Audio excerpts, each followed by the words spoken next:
Welcome to Sonic the Hedgehog 1 for the Genesis. Well, I'm playing that on the 360, but that's besides the point. I'm gonna cancel the Wind Waker LP. There's just too many audio glitches, and even if I could finish it, no one would want.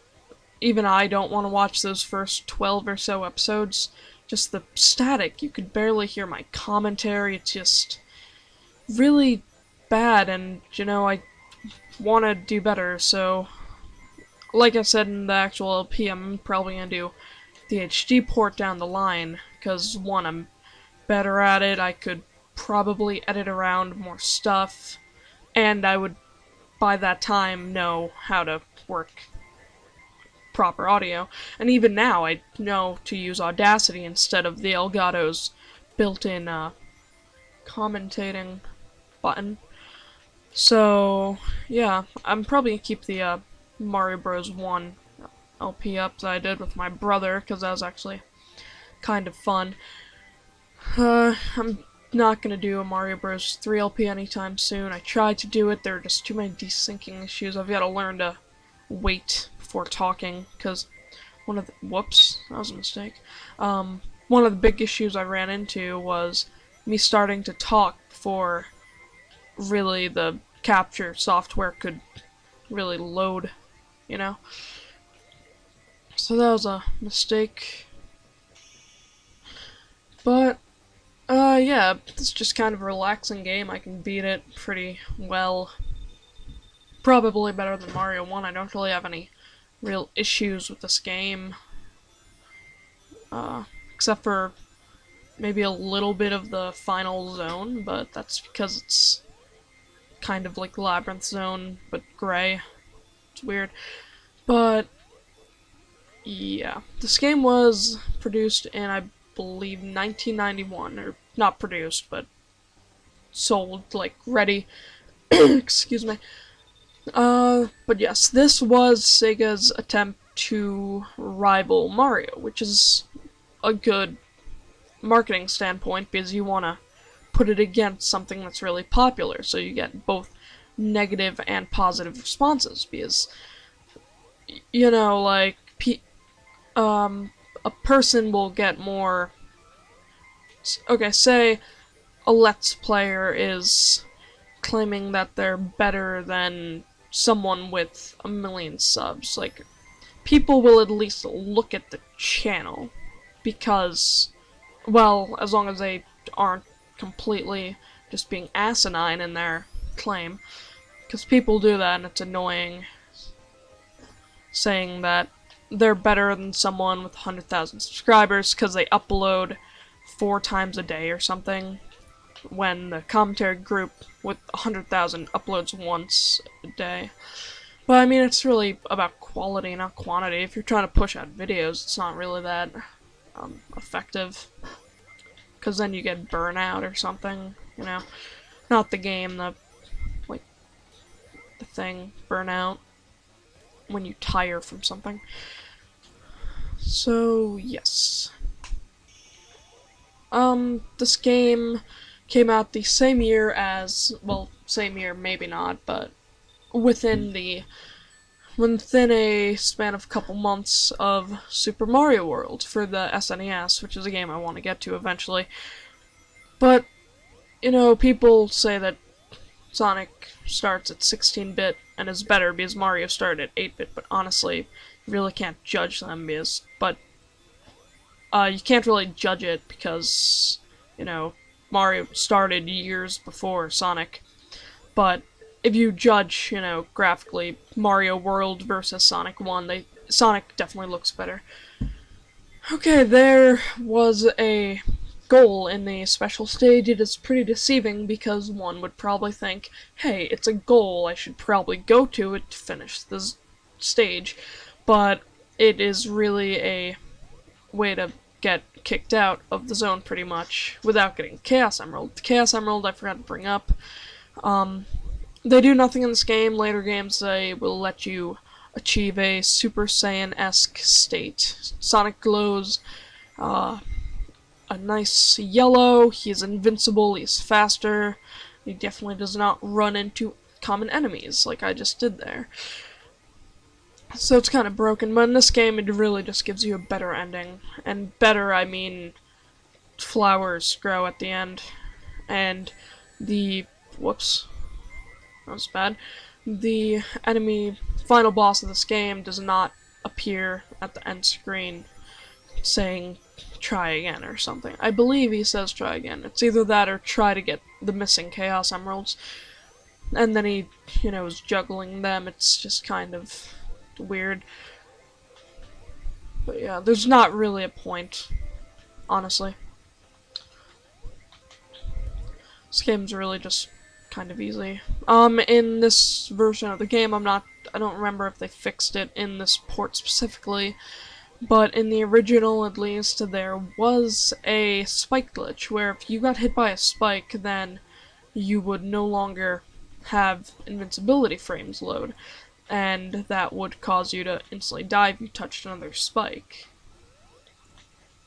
Because I guess spikes can bypass invincibility frames, I don't know how, but they did.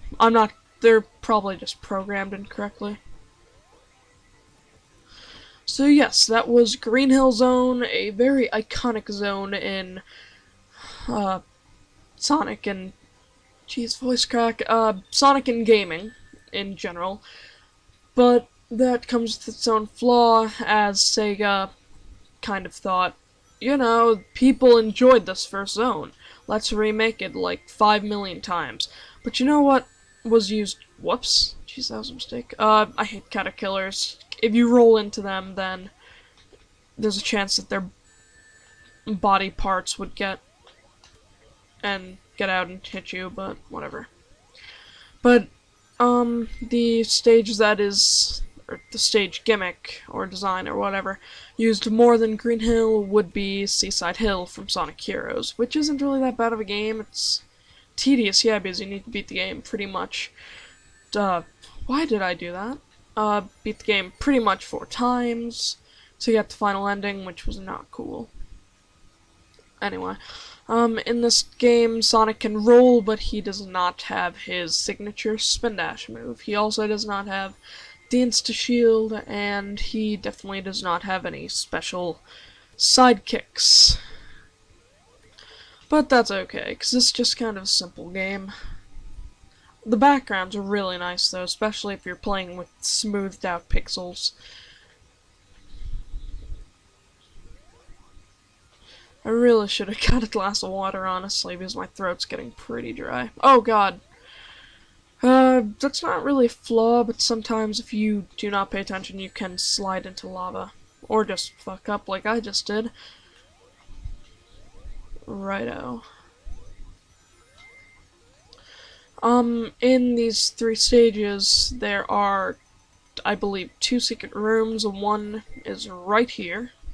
It'll net you 40 rings and an extra life, which is pretty nice.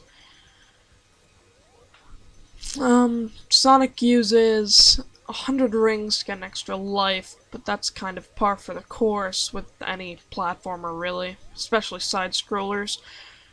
Like, 100 thingamajigs, and there you go, an extra life. This game can be difficult, so you want to get them. Also, getting at least 50 rings and going past a goal sign will net you a gold ring, which will send you, well, it's not called a gold ring, it's called special stage ring in this, but it's pretty much the same thing. It'll pretty much net you a special stage, in which you can try to find a Chaos Emerald.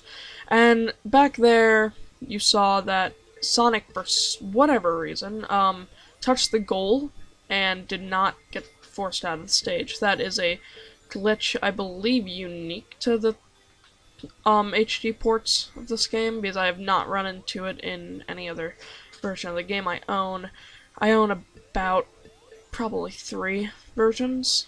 One on the Mega Collection, one on the 360, and one on the 3DS. I really do recommend the 3DS version, though. It adds the spin dash back in, and it's pretty fun. Oh, also now I own 4. I also have the mobile version, which is actually probably the best one, because you get the spin dash, and you can, I think, play as Tails, maybe? I don't remember, but whatever. No, you probably can't play as Tails, whatever. But it's probably the best one. Too bad they didn't adapt it to the consoles like they did with the Sonic CD port, on the phone. Because that was a really good port it added. You could choose between the Sonic CD Japan soundtrack and the American soundtrack. You can play as Tails, you can fly. It's really good, but I'll save that for the Sonic CD commentary that I will probably eventually do.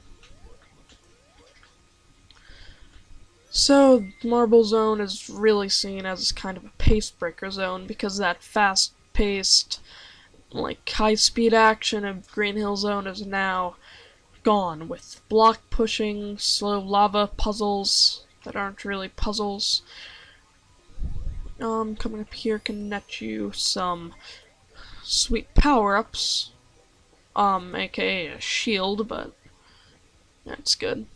These fireballs, or those, not fireballs. The cannons will shoot fireballs, and honestly, I don't really think it's a danger. Then this, pit with the lava moving really slowly, and not moving above that point. Here can get a bit tricky because the spike's on the edge, but if you're careful with your platforming, you can get by it no problem. Here can be a little tricky if you want to go fast because you're gonna get hit, but I can get through this area with getting hit only once if you're fast enough. This part is kind of annoying because caterpillars under a low ceiling, you're obviously gonna roll and then a spring is at the end of the hallway. Kind of jerkish. Hope my commentary is not coming in too low right now, but what can you do? You can make the jump from here to the next block, but I'm not gonna test my luck. Because there is the second secret room. Actually, I lied, there are 3. There's one more, I believe, in the final zone. Right here, it's just two ring boxes, which net you 10 rings each, and then an extra life. Still pretty good. I'm going to be very careful here, because I do not want to know. Actually, screw it. Oh god, yeah, bad idea. Like I thought. Can I make it? No, I can't. Okay. Well, that was... Oh, game.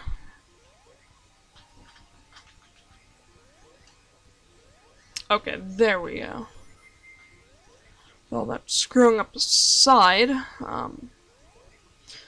These can get a bit annoying, especially right here, because you... Okay, prove me wrong, game. Usually, you have an issue climbing up this hill like that. But if you jump high enough, I guess you can make it no problem, game. Man, I'm not doing that well. I recommend not getting the original Genesis version because you go back to the title screen when you get a game over, and I hate that about any old game. That's why I probably like Zelda 1 better than the original Super Mario Bros. On the NES, because you don't start at the beginning. Anyway, if you break all these blocks, I believe you get an extra life, hopefully. I believe at least in the original Genesis version you did. Yeah, not there. Which stinks. Whatever, I'll take the hit because he was gonna be too slow anyway. This with the invincibility, you can just jump across. No real threat of dying. But it'll probably go out before you can hit that caterpillar, but I was proved wrong. This is not the area where the 3rd secret passage is, but there is the goal.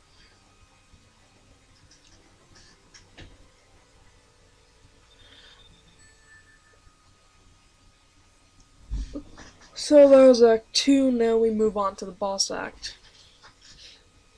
Which is another thing that is specific to this. In Sonic 2 and later, they're no longer boss acts. Bosses are just at the end of Act 2. In this, you get 2 full stage acts, and then... Oh, shoot. 2 full stage acts, and then you get a boss act, which is Act 3.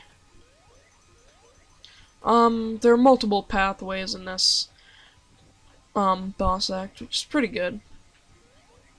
Here you can just do the ball thing, and be on your way. I think there's a shield over here, though. Nope. Prove me wrong. Okay. There's a ring box here, however. And by this time, if you went into the different act, then this is where they both merge. Or not different act, sorry, different pathway. If you went further along, above ground. So this is Sonic 1. You want to stay on this because that lava pillar will push you up. You're just going to die if you keep going that way. You want to wait for that block to come out and then keep going. A weird glitch that you probably saw just there was, whoops, weird glitch is sometimes if Sonic's on the edge of a block, then he's just gonna kind of stand there, even if the block has another block directly next to it. I'm not sure if I can do it here, though. So this is pretty much a shortcut and a secret room, which is pretty good. I jumped too early there.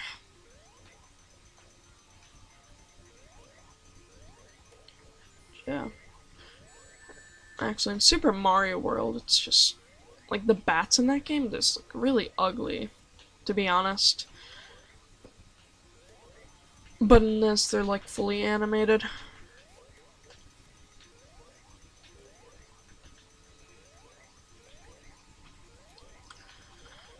I believe this... Oh, shoot, that was a bad idea. I think we're closing in on the final part of the stage, yeah. Okay. You want to keep a ring at you, or on you at all time, because that will give you an extra hit. If you had at least one, it'll drop out. This is pretty easy, as you will not be seeing by my gameplay, but pretty much all you do is hit him at least twice, jump to the other side, because then he'll shoot fire down, that'll spread to the floor. But he really doesn't take a lot of hits to kill, so there we go. Sonic past Act 3, we get what we came for, everything is good. Now Spring Yard Zone, a combination, I believe, of Marble Zone's gameplay and Green Hills. And with pretty funky music, to be honest. Yeah. I hope my audio is coming in pretty well, at least. Because I would think if I need to re-record this, but then again, I don't really hate playing over this game. Like any good game. So, these blocks will move up and down, but you need to be careful because... you must be careful because if you're standing on the edge, then you have a chance of being crushed. Also, as you can see, these armadillo things hunting Sonic down right now, they're really annoying. You wanna be careful, but you really can't tell when exactly they're gonna happen, unless you've played the game before, which kind of stinks. That enemy always annoys me, because I'll stop, or even just be running and he'll just come by. So, yes. But they're not really too hard to track down once you remember where they happen, because I think there's only like 3, maybe. 3 at least in one act. Not sure. Buzz Bombers are modeled after wasps, as you can see. These things, I have no idea, like hermit crabs with spikes. And this shows you a fun little gimmick of Sonic games, is it's very momentum-based. As if you roll into a ball and go down a slope, you're going to be gaining speed, which is pretty good. And you can use that to actually gain a lot of freaking speed. You can get to really high places using that, which is good. I can't get to that secret area without too much hassle, so I'll ignore it.